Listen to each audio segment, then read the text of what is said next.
vamos a focalizar, hablando de la insulina, en los estímulos para su liberación. Habíamos hablado que el principal estímulo para la liberación de insulina era, obviamente, la glucosa, o sea, un alimento. Por ejemplo, si yo me como una torta, ¿okay?, libero un montón de glucosa y esa glucosa o esa hiperglucemia me va a estimular a la insulina. ¿Para qué?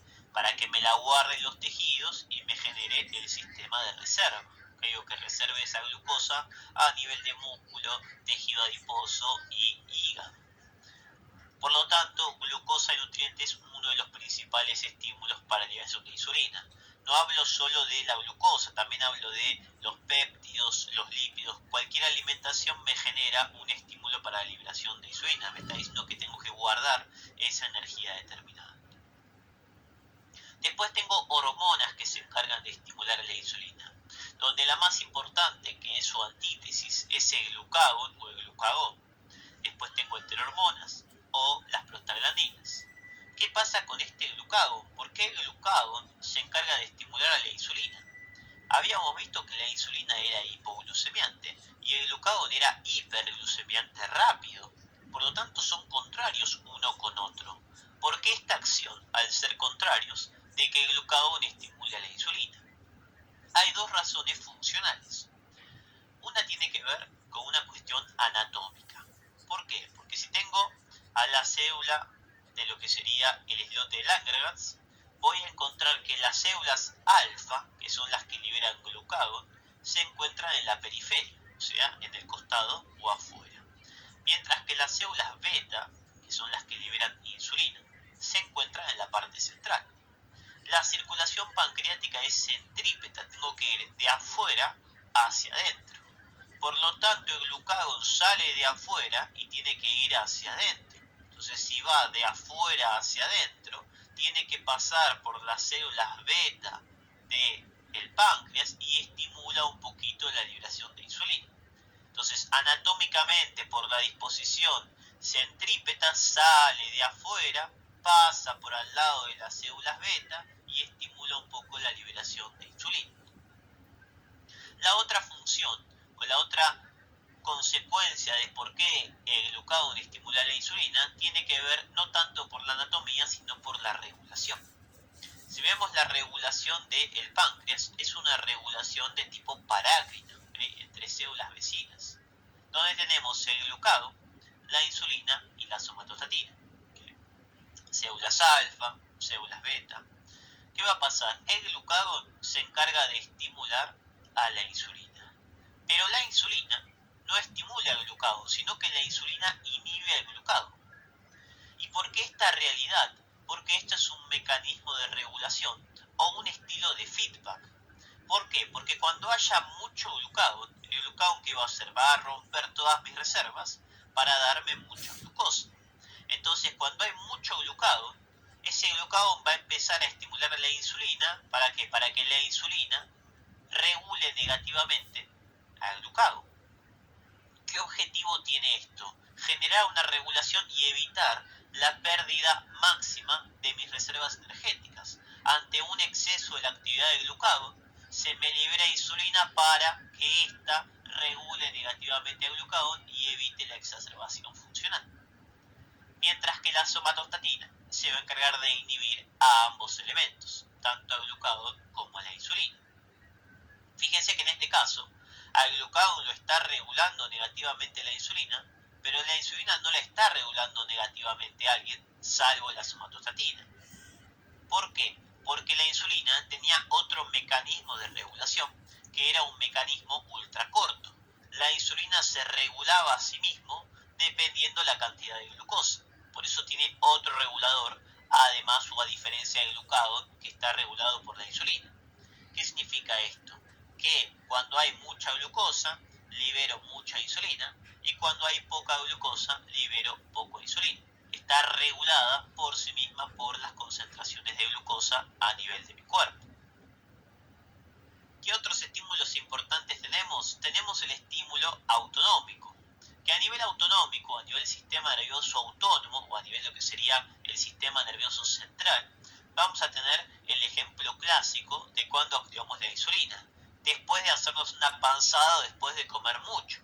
Que eso se relaciona con un sistema autónomo que es el parasimpático, que es el sistema que se encarga principalmente de la regeneración energética.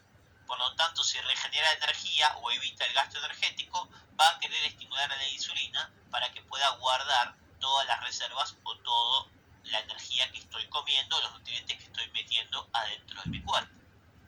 Por lo tanto, el sistema parasimpático, que tiene toda esta actividad del tubo digestivo, va a ser uno de los principales estímulos para la insulina, a través de lo que sería el nervio vago.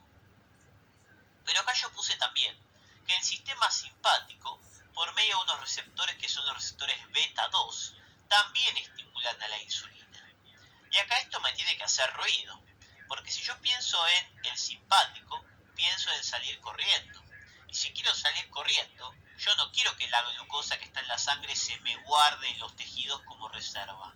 Yo para salir corriendo quiero que esa glucosa se mantenga mucho tiempo en la sangre para poder hacer correctamente mi sistema o mi función.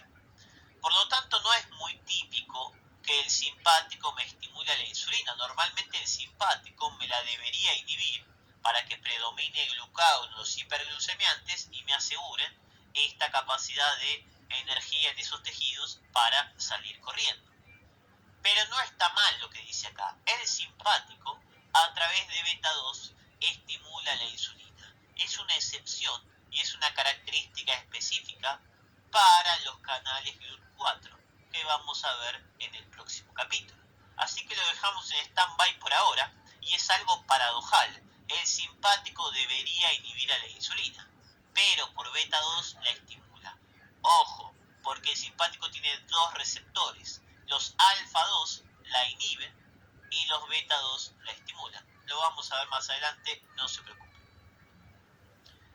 Hay un efecto importante que tiene que ver con hormonas gastrointestinales o enterohormonas, que se relaciona al efecto incretina. ¿Qué es el efecto incretina?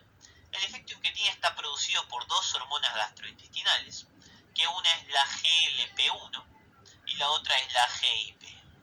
La GLP-1 se refiere a un péptido similglucagón y la GIP significa el péptido inhibidor gástrico. ¿Qué significa este efecto incretina? Dependiendo la situación que yo tenga, voy a poder liberar estas hormonas gastrointestinales que se van a encargar de aumentar la liberación de insulina y de disminuir la de glucagón. Imagínense que yo tengo dos jeringas con glucosa. ¿Okay? Las dos jeringas tienen la misma cantidad de glucosa. Una jeringa me la inyecto en la sangre intravenosa. Si yo me inyecto esa jeringa a nivel intravenoso, ¿qué va a pasar? Me genera una hiperglucemia.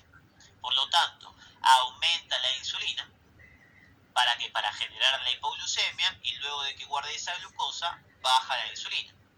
Clásico, un aumento de la glucosa me estimula la insulina y eso genera la acción a nivel de mi cuerpo.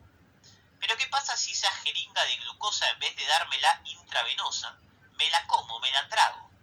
Si me trago esa glucosa, voy a generar una hiperglucemia.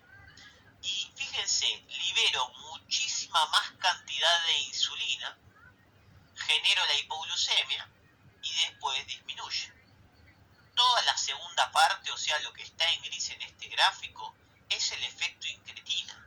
Fíjense la diferencia en la liberación de insulina si me la doy intravenosa o si la consumo por vía oral.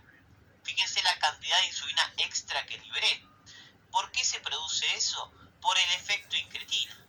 O sea, ¿qué quiere decir? Que cuando yo como glucosa por vía oral, se me estimulan estas hormonas gastrointestinales, la GLP-1 y la GIP, que estas ¿qué van a hacer?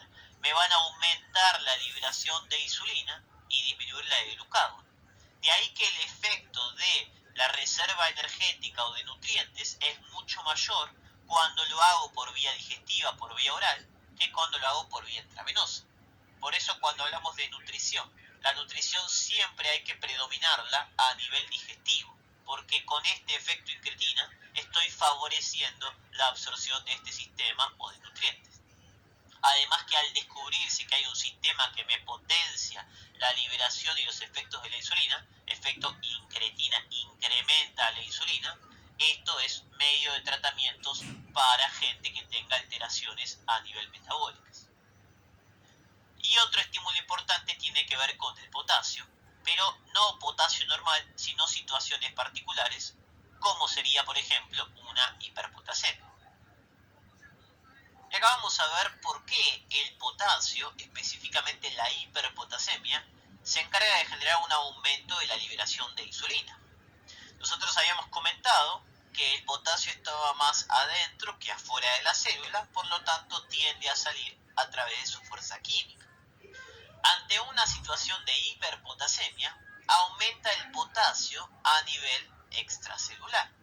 Si yo aumento el potasio extracelular, va a seguir saliendo potasio, porque no es que aumenta 300 de potasio y me queda 140 adentro, sino que sigue habiendo 140, pero en vez de haber 4, hay 6 o hay 8.